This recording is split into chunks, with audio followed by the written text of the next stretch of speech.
Morning. আজকে আমি class 7-এর ভূগোল বই পড়াবো। ভূগোলের যে অধ্যায়টা পড়াবো সেটা হলো বায়ুচাপ, পৃষ্ঠা নম্বর 29। দেখো, শ্বাস নেওয়ার সময় বুকটা ফুলে ওঠে, কারণ শ্বাস নিয়ে তুমি বেশি বাতাস বুকে ঢোকাও, তাই ওই বাতাসের জন্য বেশি জায়গা লাগে। অর্থাৎ যখন আমরা শ্বাস নিই তখন অনেকটা বেশি বাতাস নিই, তো বেশি বাতাসের জন্য স্বাভাবিকভাবে বেশি জায়গা লাগে, তাই বুকটা ফুলে ওঠে। বোতল বা গ্লাস থেকে সরু নল করে যখন শরবত খাও তখন প্রথমে নলের ভিতরে বাতাস টেনে নাও বলে ওই ফাঁকা জায়গাটা ভরতেই নলের মধ্যে জলটা উঠে আসে। অর্থাৎ যখন একটা নল বা পাইপ নিই তার যে ফাঁকা অংশটা আছে ওখানে কি আছে? ওখানে বায়ু আছে। সেটা যখন গ্লাসের মধ্যে দিচ্ছি তখন কিন্তু জলটা উঠে আসে না, তারপরে যখন সেটা মুখ দিয়ে টানছি তারপরে যে বাতাসটা আসে তারপরে জলটা আসে। বেলুন বা সাইকেলের টিউবে হাওয়া ভরার সময় হাওয়া বেশি হয়ে গেলে কি হয়? শব্দ করে ফেটে যায়।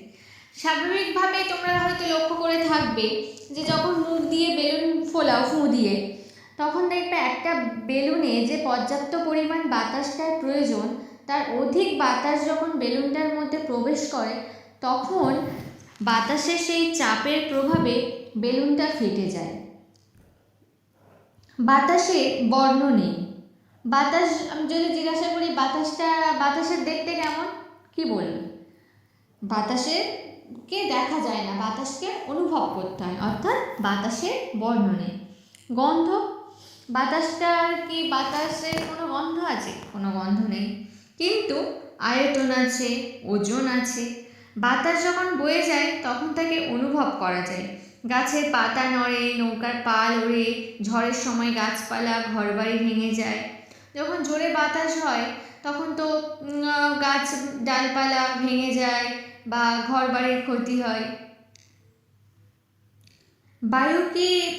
বায়ুর কি চাপ আছে? একটা গ্লাসে জল ভর্তি করে একটা পোস্টকার্ড বা কার্ডবোর্ড দিয়ে গ্লাসের মুখটা ঢেকে দাও। এবার কার্ডটা চেপে ধরে গ্লাসটাকে উপর করে দেখো জল পড়ল না। তাহলে কিছু একটা কার্ডবোর্ডটাকে উপর দিক থেকে ঠেলে রাখছে, তো বায়ুর চাপই আসলে জলটাকে পড়তে দিচ্ছে না। অর্থাৎ বায়ুর কি চাপ আছে সেটা একটা পরীক্ষার দ্বারা এখানে বুঝিয়েছে। তো চলো আমরা সেই পরীক্ষাটা করে দেখে নিই। প্রথমে একটা জল ভর্তি গ্লাস নিই, তারপর একটা পোস্ট কার্ড দিয়ে সেই গ্লাসের মুখটা চেপে দিই, এবার গ্লাসটা ধরে উবুর করে দিই, দেখি জল পড়ছে কিনা। তো তোমরা পরীক্ষাটা দেখে কি দেখতে পেলে? যে ওই জল ভর্তি গ্লাসের মুখ থেকে কার্ডবোর্ডটা পড়ছে না, অর্থাৎ বায়ুর চাপের প্রভাবে সেটা জলটাকে পড়তে দিচ্ছে না। এই মুহূর্তে যখন তুমি বই পড়ছো, জানো কি তোমার চারপাশে বাতাসের উপর প্রচণ্ড চাপ দিচ্ছে। প্রতি বর্গ সেন্টিমিটারে এই চাপ প্রায় 1 কিলোগ্রাম আর প্রতি বর্গফুটে প্রায় 1 টন। তবুও তুমি এই প্রচণ্ড চাপ বুঝতে পারছো না কেন? তোমাদের শরীরের ভিতরেও বাতাস আছে, আর সেই বাতাসও বাইরের বাতাসের সমান এবং বিপরীত চাপ দিচ্ছে, তাই তুমি বাইরের বাতাসের চাপ বুঝতে পারছো না। এবার চলে যায় 30 নম্বর পৃষ্ঠায়। দেখো, এখানে নীল রঙের যে ডিম্বাকৃতি করা আছে তার মধ্যে একটা লেখা আছে, একটু পড়ে নিই। পৃথিবীর বাইরে মহাকাশে বা চাঁদে কোনো বাতাস নেই। আমরা সবাই জানি চাঁদে কোনো বাতাস নেই, তাই মহাকাশচারীরা যখন যায় দেখবে পিঠে গ্যাস সিলিন্ডার থাকে না, তাই মহাকাশচারীদের বিশেষ ধরনের পোশাকে বাতাস ভরা থাকে। তা না থাকলে তাদের শরীরের ভিতরের বাতাসের চাপে শিরাধমনী ফেটে যেতে পারে। বায়ু চাপ দেয় কেন? কঠিন, তরল বা গ্যাসীয় সব পদার্থই অসংখ্য অণু দিয়ে তৈরি। কঠিন বা তরল পদার্থ আমরা দেখতে পেলেও গ্যাসীয় পদার্থ বাতাসে আমরা দেখতে পাই না।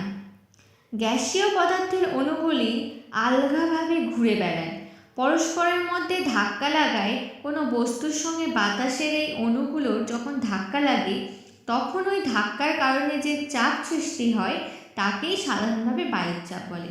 অর্থাৎ বাতাসে অনেক রকম ভাসমান পদার্থ থাকে, তার মধ্যে গ্যাসীয় পদার্থগুলি যখন পরস্পরের সাথে ধাক্কা লাগে, তার ফলে এই ধাক্কার কারণে যে চাপ সৃষ্টি হয় সেটাই হলো সাধারণভাবে বায়ুর চাপ। আয়তন যত কমে অণুগুলোর মাঝে দূরত্ব তত কমে, ফলে ঘনত্ব বাড়ে, অণুগুলো ধাক্কা বাড়ে, যার ফলে চাপও বাড়ে। দৈনন্দিন জীবনে এবং আবহাওয়া নিয়ন্ত্রণে বায়ুর চাপ খুবই গুরুত্বপূর্ণ। এবার দেখো, খুদে গোয়েন্দাদের জন্য ধাঁধা ও চটপট সমাধান করতে হবে। এখানে কিছু ধাঁধা মজার দিয়েছে, সেগুলো সমাধান করা যায়। দুটি মজার পরীক্ষা, প্রথমে নিজে করে দেখো, বুঝে নিয়ে তারপর বন্ধুদের অবাক করতে হবে। তো কি বলেছে আগে জেনে নিই। একটি বড় জলের বোতলে দুমুখ খোলা বোতল বা দুধের বোতল, যার মুখ খোলা অবস্থায় টেবিলের ওপর শুয়ে রাখো। এবার কাগজ পাকিয়ে ছোট্ট বল এর মতো বানাও। বলটা যেন বোতলের খোলা মুখের প্রায় অর্ধেক মাপের হয়, অর্থাৎ কাগজের বলটা এমন বানাতে হবে যেটা ওই বোতলের যে খোলা অংশটা আমরা দেখতে পাচ্ছি, খোলা মুখের অর্ধেকটা হবে। এবার বলটাকে ফুঁ দিয়ে বোতলের মধ্যে ঢোকাবার চেষ্টা করে দেখো। ঠিক আছে, তাহলে পরীক্ষাটা করে দেখাই যাক যে কি ঘটে। বন্ধুদের সঙ্গে নিয়ে পরীক্ষাটা করে দেখতে পারো যে যত জোরেই ফুঁ দিয়ে চেষ্টা করবো না কেন, বলটা কিছুতেই বোতলের মধ্যে ঢুকবে না। তো আমরা দেখতেই পেলাম, আমরা ফুঁ দেওয়ার ফলেও বোতলের মধ্যে কাগজটা ঢুকছে না। কেন? কারণ বোতলের মধ্যেও একটা বাতাস বা বায়ু ভরা আছে, সেও সমান বিপরীত দিক থেকে চাপ দিচ্ছে, সেই কারণেই ঘটছে না। তো তোমরা নিজেরাই এটা পরীক্ষা করে দেখতে পারো একটা বোতল নিয়ে। আরেকটা পরীক্ষা, একটা কাঁচের গ্লাসের তলায় একটা কিছু কাগজ পাকিয়ে এমনভাবে আটকে রাখো যাতে গ্লাসটা উবুড় করলেও কাগজটা না পড়ে।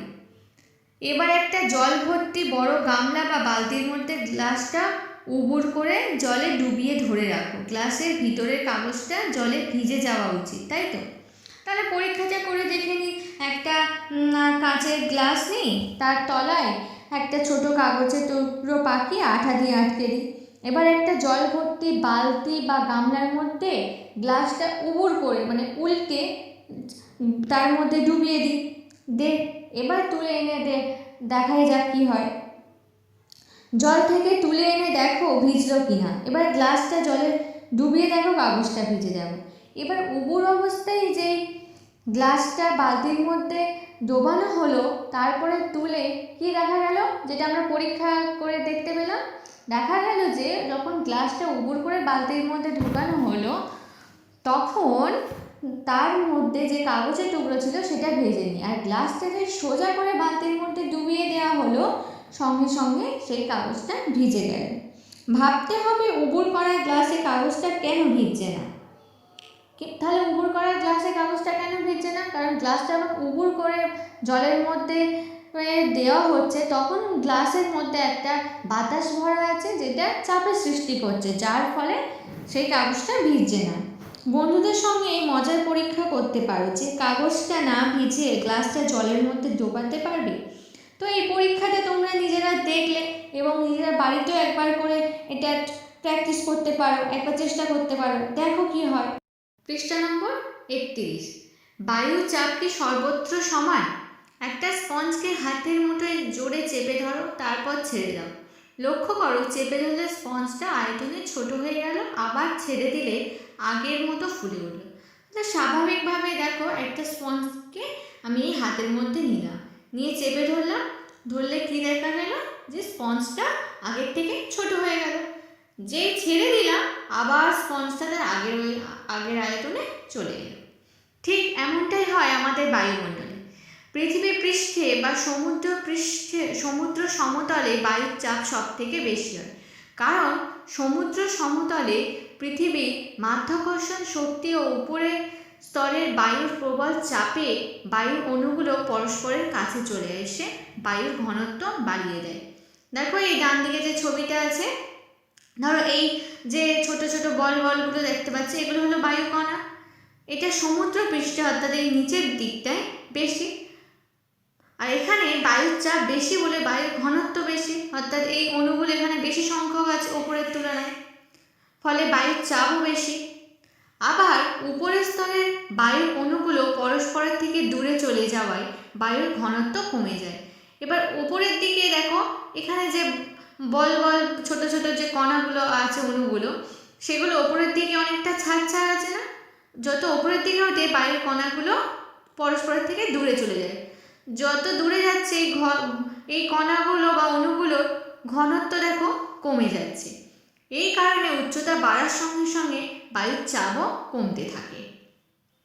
তাহলে নিচের দিকে বায়ুর উচ্চতা কম, সেখানে বায়ুর চাপ বেশি, আর ওপরের দিকে বায়ুর উচ্চতা বাড়ার সঙ্গে সঙ্গে অণুগুলোর সংখ্যা অনেক কম, তাই বায়ুর চাপও কম। এখানে দেখো পিগলুর ডায়েরি। পিগলুর ডায়েরিতে কি আছে? বায়ু চাপ সর্বমুখী, অর্থাৎ বায়ু একটা বস্তুর উপর সব দিক থেকে চাপ সৃষ্টি করে, অর্থাৎ বায়ু কোনো বস্তুর উপর সব দিকে চাপ দেয়। সমুদ্র সমতলে বায়ুর চাপ ৭৬ সেমি পারস্তম্ভের চাপের সমান। বায়ুর চাপ মাপা হয় মিলিবার এককে, অর্থাৎ আমরা যেমন তরল পদার্থ মানে জল, তেল এগুলো মাপি, মাপার একক হলো লিটার, দৈর্ঘ্য মাপার একক কি মিটার, তেমনই বায়ুর চাপ মাপার একক হলো মিলিবার। ১ মিলিবারে 0.02953 ইঞ্চি পারস্তম্ভের চাপের সমান। সমুদ্রপৃষ্ঠে বায়ুর চাপ হলো 1013.25 মিলিবার। বায়ুর চাপ মাপার যন্ত্র হলো ব্যারোমিটার। তাহলে বায়ুর চাপ মাপার যন্ত্রের নাম কি? ব্যারোমিটার। 1643 সালে বিজ্ঞানী টরিশেলির আবিষ্কৃত সূত্র অনুযায়ী পারদ ব্যারোমিটার তৈরি হয়। এর মাধ্যমে বায়ু চাপে তারতম্য পরিমাপ করা যায়। দেখো এই বাঁদিকে যে লম্বা ছবিটা আছে সেই ছবিটা দেখো। এর মাধ্যমে বায়ুর চাপে তারতম্য পরিমাপ করা যায়। একটি পারদ ভর্তি পাত্রে একটা একমুখ বন্ধ পারদ ভর্তি কাচের নল উবুড় করে বসানো থাকে। বায়ুর স্বাভাবিক চাপে কাচের নলের মধ্যে প্রায় ৭৬ সেমি পারদ থাকে। বায়ুচাপ কমলে পারদ নেমে যায়, আবার চাপ বাড়লে পারস্তম্ভের উচ্চতা বাড়ে।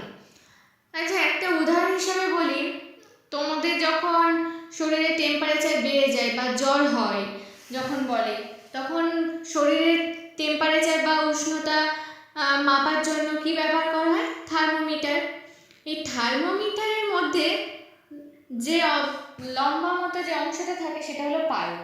যখন থার্মোমিটারের সাহায্যে শরীরের উষ্ণতা বা টেম্পারেচার মাপা হয়, তখন দেখবে শরীরের উষ্ণতা যদি বৃদ্ধি হয়, তখন থার্মোমিটারের মধ্যে থাকা পারদটা বেড়ে যায়। তেমনি বায়ুর চাপ বাড়লে পারস্তম্ভের উচ্চতা বাড়ে, আবার চাপ কমলে পারদ নেমে যায়।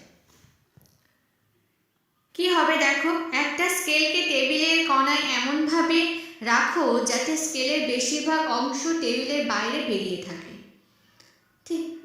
ঠিক আছে, তাহলে একটা টেবিলের ওপরে তাহলে কোণার দিকে একটা স্কেল রাখাই যাক, দেখা যাক কি হয়। এবার স্কেলের বাইরের প্রান্তটা একটু টোকা মারলেই স্কেলটা পড়ে যাবে। তাহলে টেবিলের থেকে যে বাইরের অংশটা স্কেলে বেরিয়েছে সেখানে যদি একটা টোকা মারি তো স্কেলটা নিচেই পড়ে যাবে।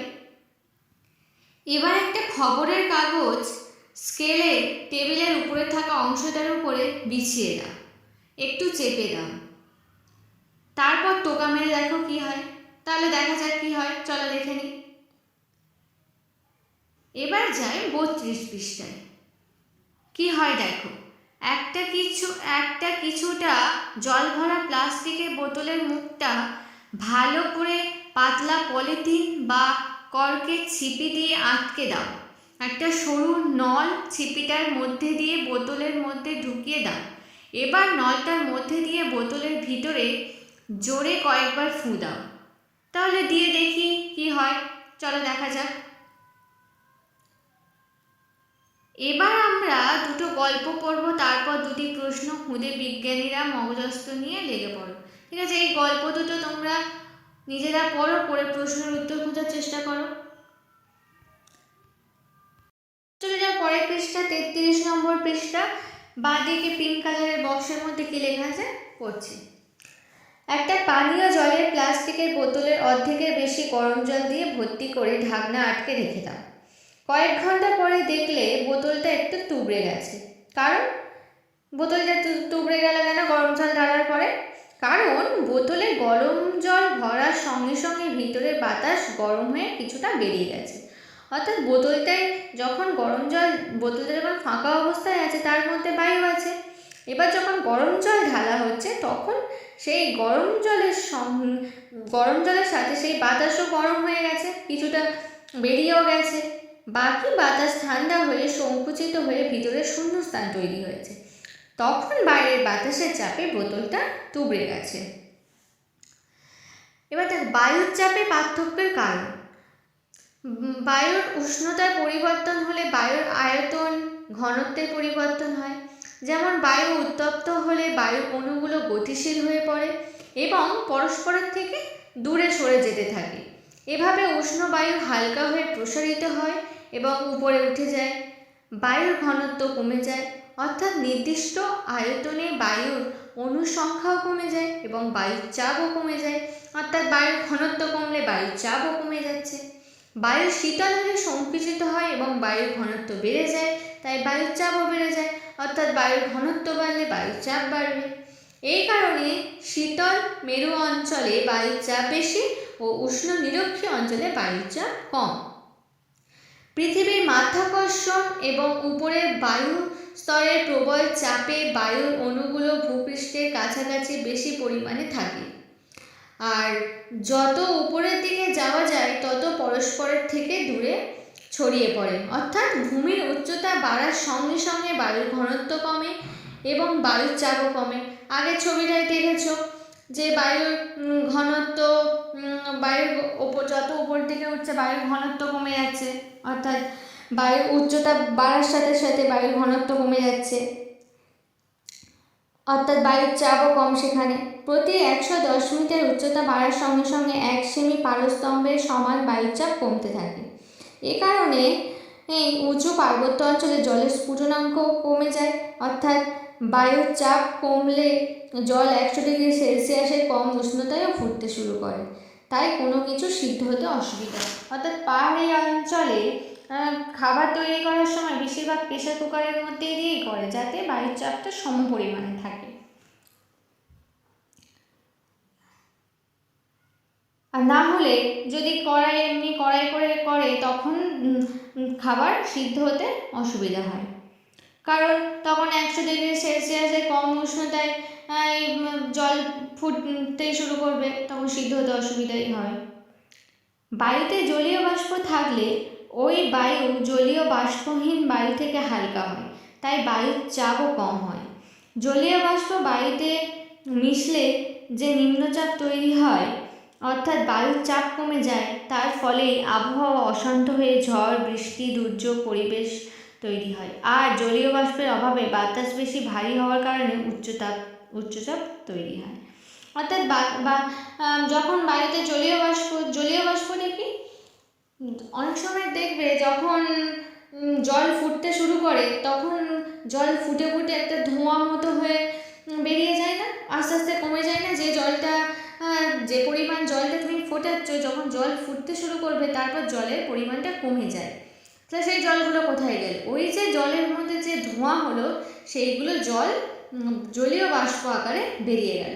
এবার তুমি যদি ওই ফুটন্ত জল যখন ফুটছে তখন যদি একটা কিছু চাপা দিয়ে কিছু একটা চাপা দিয়ে রাখো, তখন দেখবে কিছুক্ষণ পরে ঢাকনাটা খোলার পর ঢাকনার গায়ে জলীয় বাষ্প থাকে, অর্থাৎ জল কণা কণা ভাবে থাকে, যেগুলো বাতাস মিশে যেত সেগুলো ওই ঢাকা দেওয়া পাত্রের গায়ে লেগে থাকে। তো জলীয় বাষ্পহীন বায়ু থেকে হালকা হয়, তাই বায়ুর চাপ কম হয়। জলীয় বাষ্পতে বায়ু মিশলে নিম্নচাপ তৈরি হয়। অর্থাৎ এই জলীয় বাষ্প বাতাসে মিশে গেলে তখন নিম্নচাপের সৃষ্টি হয়, ঝড় বৃষ্টি তৈরি হয়। আর জলীয় বাষ্পের অভাব হলে বাতাস বেশি ভারী হওয়ার কারণে তখন উচ্চচাপ হয়ে যায়। একটা লাট্টু বা বলকে ঘুরিয়ে দিয়ে তার গায়ে যদি ছোট্ট একটা কাগজের বল ছুঁড়ে দাও, তাহলে কাগজের বলটা ছিটকে যাবে। ঠিক এভাবেই পৃথিবীর আবর্তন গতির জন্য পৃথিবীর বায়ুমণ্ডলের বাতাস বাইরের দিকে ছিটকে যায়। নিরক্ষরেখার কাছাকাছি অঞ্চল আবর্তন বেগ সবথেকে বেশি হয় বলে এই অঞ্চলে বাতাস দুই ক্রান্তীয় অঞ্চলের দিকে ছিটকে যায়। এইভাবে নিরক্ষীয় অঞ্চলে নিম্নচাপ তৈরি হয় আর দুই ক্রান্তীয় অঞ্চলে তৈরি হয় উচ্চচাপ।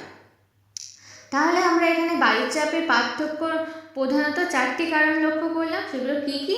বায়ুর উষ্ণতা, ভূমির উচ্চতা, জলীয় বাষ্প আর পৃথিবীর আবর্তন গতি বা আহ্নিক গতি। এবার দেখো সমচাপ রেখা। পাশের ছবিটাতে আঁকাবাঁকা কালো কালো রেখাগুলোকে কি বলতো? প্রতিদিন আবহাওয়ার বৈশিষ্ট্যগুলিকে আবহাওয়ার মানচিত্রে দেখানো হয়। এই মানচিত্রে আবহাওয়া বিভিন্ন উপাদান যেমন উষ্ণতা, বৃষ্টিপাত, বায়ুচাপ, বায়ুর আর্দ্রতা প্রভৃতি দেখানো হয়। আবহাওয়ার মানচিত্রে বায়ুর চাপ দেখানোর জন্য এই কালো কালো আঁকাবাঁকা রেখা ব্যবহার করা হয়। অর্থাৎ এই ডান দিকে যে ছবিটা লক্ষ্য করো, এখানে যে কালো কালো রেখাগুলো আছে সেগুলো লক্ষ্য করো। নির্দিষ্ট সময়ে একই পরিমাণ বায়ুর চাপযুক্ত অঞ্চলগুলিকে মানচিত্রে যে কাল্পনিক রেখা দ্বারা যুক্ত করা হয় তাকে সমচাপ রেখা বলা হয়। অর্থাৎ এই কালো কালো রেখাগুলো হলো সমচাপ রেখা। এই সমচাপ রেখার বৈশিষ্ট্য কি? 1. সমচাপ রেখা বায়ুর চাপকে মিলিবার বা এমবি এককে দেখানো হয়। পৃথিবীর বায়ুর চাপ সাধারণত 980 এমবি থেকে 1050 এমবি দেখা গেছে। 2. সমচাপ রেখায় সাধারণত বায়ুচাপের পরিমাণগুলো সমুদ্রপৃষ্ঠের বায়ুচাপের হিসাবে দেখানো হয়। 3. সমচাপ রেখাগুলি পরস্পর স্পর্শ বা অতিক্রম করতে পারে না।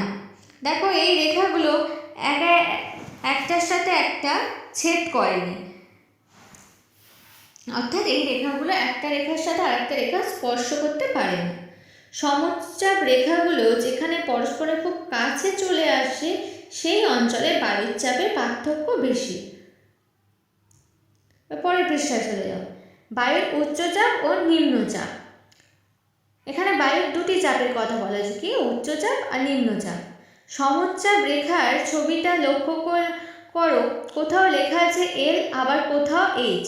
দেখো আগের পৃষ্ঠায় ডান দিকে যে ছবিটা আছে ওখানে দেখো একটা এইচ লেখা আছে সমচাপ রেখার কাছে, আর একটা এল লেখা আছে। তো সেই সব স্থানে বায়ুর চাপ আশেপাশে বায়ুর চাপের থেকে বেশি তাকে উচ্চচাপ অঞ্চল, অর্থাৎ হাই প্রেশার এরিয়া বা সংক্ষেপে এইচ বলে। অর্থাৎ এই যে সমচাপ রেখাগুলো যে আঁকা আছে যে ছবিটা, যেখানে এইচ এর অর্থ হলো হাই আর এল এর অর্থ হলো লো। হাই অর্থাৎ হাই প্রেশার এরিয়া, এই অঞ্চলটা হলো উচ্চচাপ অঞ্চল, আর L for low pressure area বা নিম্নচাপ অঞ্চল। আবার যেখানে বায়ুর চাপ আশেপাশের থেকে কম তাকে নিম্নচাপ অঞ্চল বলে। বায়ুর উচ্চচাপ বলতে কি বলছে? যে সমস্ত অঞ্চলে বায়ুর উষ্ণতা কম, অর্থাৎ পৃথিবীর শীতল অঞ্চলগুলিতে বায়ুর উচ্চচাপ দেখা যায়, যেমন শীতল নাতিশীতোষ্ণ অঞ্চল, মেরু অঞ্চল। আর বায়ুর নিম্নচাপ বলতে কি বোঝে? যে সমস্ত অঞ্চলে বায়ুর উষ্ণতা বেশি, অর্থাৎ উষ্ণ অঞ্চলগুলিতে বায়ুর নিম্নচাপ দেখা যায়, যেমন নিরক্ষীয় অঞ্চল, ক্রান্তীয় অঞ্চল। আমরা সাধারণত যে অঞ্চলে বাস করি সেটা হলো ক্রান্তীয় অঞ্চল, কারণ এখানে নিম্নচাপ, ঝড় বৃষ্টি এগুলো সব দেখা যায়। এবার পরে বায়ুর উচ্চচাপে বায়ু শীতল হওয়ায় বায়ু সংকুচিত হয়, অর্থাৎ উচ্চচাপের ফলে বায়ু ঠান্ডা থাকে সেজন্য সংকুচিত হয়। আর নিম্নচাপের ফলে বায়ু উষ্ণ হওয়ায় বায়ু প্রসারিত হালকা হয়। আর বায়ুর উচ্চচাপের ফলে বায়ুর নিমজ্জনের কারণে বায়ুর উচ্চচাপ সৃষ্টি হয়, অর্থাৎ শীতল অঞ্চলে বাতাস ঠান্ডা ও ভারী হয়ে ভূপৃষ্ঠের দিকে নেমে আসে। এভাবে ভূপৃষ্ঠের কাছাকাছি বায়ু বেশি ঘন হয়, তাই চাপও বাড়ে। আর বায়ুর নিম্নচাপ অঞ্চলে বায়ুর ঊর্ধ্বগমনের কারণে বায়ুর নিম্নচাপ সৃষ্টি হয়, অর্থাৎ উষ্ণ অঞ্চলে ভূপৃষ্ঠের কাছাকাছি বায়ু হালকা হয়ে উপরের দিকে উঠে যায়। এভাবে ভূপৃষ্ঠের কাছাকাছি বায়ুর ঘনত্ব কমে যায়, তাই বায়ুর চাপও কমে যায়। তারপরে দেখো, শীতল ও ভারী বাতাসে জলীয় বাষ্প খুবই কম থাকে। এই কারণে উচ্চচাপ অঞ্চলে সাধারণত মেঘ বৃষ্টি কিছুই হয় না, পরিষ্কার ও শান্ত আবহাওয়া থাকে। তো আমরা সাধারণভাবে কি জানি যে জলীয় বাষ্প থেকে মেঘ আর মেঘ থেকে বৃষ্টি। এবার উচ্চচাপ অঞ্চলে যেখানে জলীয় বাষ্প খুবই কম থাকে, তাই জলীয় বাষ্প কম থাকার ফলে জলীয় বাষ্প জমাট বাঁধতে পারে না, যার ফলে মেঘ সৃষ্টি হয় না, আর মেঘ সৃষ্টি না হলে তো বৃষ্টিও হবে না, সেই জন্য পরিষ্কার ও শান্ত আবহাওয়া থাকে। অপরদিকে বায়ুর নিম্নচাপ অঞ্চলে উষ্ণ বায়ু উপরের স্তরে শীতল বায়ুর সংস্পর্শে এলে বায়ুর মধ্যে জলীয় বাষ্প ঘনীভূত হয়ে জল ও বরফ কণায় পরিণত হয়। এই কারণে নিম্নচাপ অঞ্চলে মেঘ বৃষ্টি ঝড় আবহাওয়া দেখা যায়। এমনকি মাঝে মাঝে তোমরা শিলাবৃষ্টিও অনেকে দেখে থাকবে না? তো এই বরফ কণাগুলো শিলাবৃষ্টি রূপে পতিত হয়। পরের পৃষ্ঠায় চলে যাও, 36 নম্বর পৃষ্ঠায়। বাতাস বয়ে যায়। এক গ্লাস জল টেবিলের ওপর ঢেলে দিলে কি হবে? জল উঁচু থেকে নিচু জায়গার দিকে গড়িয়ে যেতে শুরু করবে। এইভাবে বায়ু ও উচ্চচাপ অঞ্চল থেকে নিম্নচাপ অঞ্চলের দিকে বয়ে যায়। অর্থাৎ বায়ুর চাপের পার্থক্যই বায়ুপ্রবাহের প্রধান কারণ। আবার বায়ুপ্রবাহের মাধ্যমে পৃথিবীর উচ্চচাপ ও নিম্নচাপ অঞ্চলের মধ্যে বায়ুচাপের সমতা বা ভারসাম্য বজায় থাকে। বায়ুচাপের পার্থক্য যত বেশি হয়, অর্থাৎ নিম্নচাপ অঞ্চলে বায়ুর চাপ তত বেশি কমে যায়। আর বায়ুর চাপ সমান করার জন্য আশেপাশের উচ্চচাপ অঞ্চল থেকে বায়ু তত বেশি গতিবেগে এই অঞ্চলের দিকে ছুটে আসে। প্রবল বেগে ছুটে আসা বাতাস বিধ্বংসী রূপ নিলে তাকে সাইক্লোন, টাইফুন, হারিকেন, টর্নেডো প্রভৃতি বলা হয়। তারপরে দেখো, এখানে দুটো ছবি দিয়েছে, একটা মাউন্ট এভারেস্ট আর একটা পুরীর সমুদ্র সৈকত। তো এখানে মাউন্ট এভারেস্টের উচ্চতা কত? 8,848 মিটার। সেখানে পুরীর সমুদ্র সৈকতের উচ্চতা 0 মিটার। কারণ সমুদ্র সৈকত মানে ভূপৃষ্ঠের কাছে, এখানে উচ্চতা নেই। আর মাউন্ট এভারেস্টের উষ্ণতা হলো -9 ডিগ্রি সেলসিয়াস। আর পুরীর সমুদ্র সৈকতের উষ্ণতা হলো 20 ডিগ্রি সেলসিয়াস। মাউন্ট এভারেস্টে বায়ুর চাপ হলো 930 মিলিবার। আর পুরীর সমুদ্র সৈকতে বায়ুর চাপ হলো 1000 মিলিবার। অর্থাৎ যত উপরের দিকে যাবে তত তো বায়ুর চাপ বাড়বে, আর নিচের দিকে বায়ুর চাপ কমবে। তো আজকে এইটুকুনি থাকলো তোমাদের পড়া। যেটা না বুঝতে অসুবিধা হবে তোমরা হোয়াটসঅ্যাপে আমাদেরকে প্রশ্ন করবে, আমরা প্রশ্নের অ্যান্সার দিয়ে দেবো।